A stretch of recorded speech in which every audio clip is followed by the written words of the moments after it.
How many of you have heard, oh, social media, it's a terrible thing. Oh, social media, if we didn't have it, life would be so much better.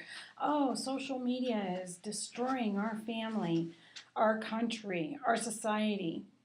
I know I've heard it lots and lots of times. In fact, I'm guilty of saying it. I am guilty of saying, man, I wish we did not have social media. I wasn't including the TV in that, though. Little did I know or realize at the time when I was saying I hate social media, did I realize that the television is actually an early form of social media. I had heard that the TV is um, what's being played on TV defines what, or not defines, but what it is happening in our culture is reflected on television. And at first I kind of hemmed and hawed about that. But then as I began to start thinking about it, I realized that is true. That is true. Where our society is today as a whole is being broadcasted and reflected on the TV.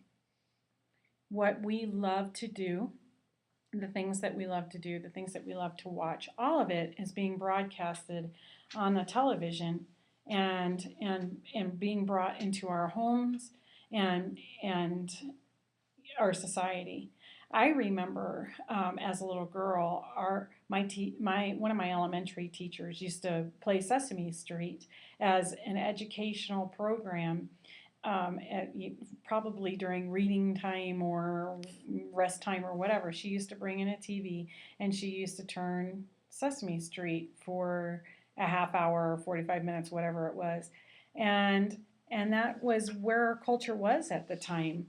Um, Now I don't even think my kids know what Sesame Street is. They don't know what the Muppets are. They don't know what some of these olden day olden day movies are and television programs. Instead, they know what Keeping Up with the Kardashians are. They know what Extreme Makeover is. They know what The Bachelor and The Bachelorette is. And I don't like that. But it is true that what's being shown on the television is indicative of where our culture is. To give a little story, my daughter, who was probably she's 10 now, but at the time she was probably about 8 years old.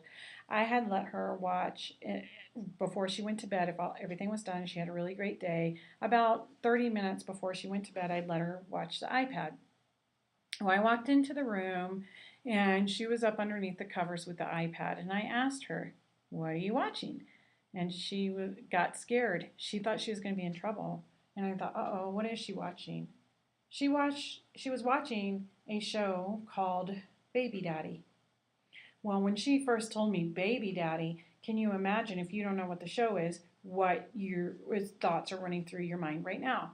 It's the same thoughts probably that I was having at the time when she was telling me what she was watching. Baby Daddy, what is that? She proceeded to tell me that it was a program about uh, a boy, a male, who was in his late teens that has to take care of a baby by himself. That he didn't know he even had a baby, that the baby existed. And one day, the mother of the baby left the baby on his doorstep and abandoned the child. The father then had to take care of the baby, and it was a comedy sitcom about a, a relationship that shouldn't have happened, that did happen, about a person who was pregnant without the support of her companion, had a baby, left the baby in abandonment, and the father is left to take care of a baby that he didn't know he had. All of this is young adults. Is that a great show? At first, when she started telling me about it, and I thought, let me watch it. I actually watched every episode because admittedly I enjoyed it. But as I realized, what is this? My daughter thought it was a bad show. Why?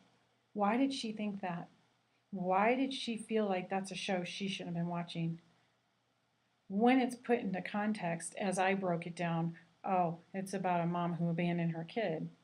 It's about a father who had a kid and didn't know about it. It's about these issues. That's where our culture is. Is it a great thing? Probably not.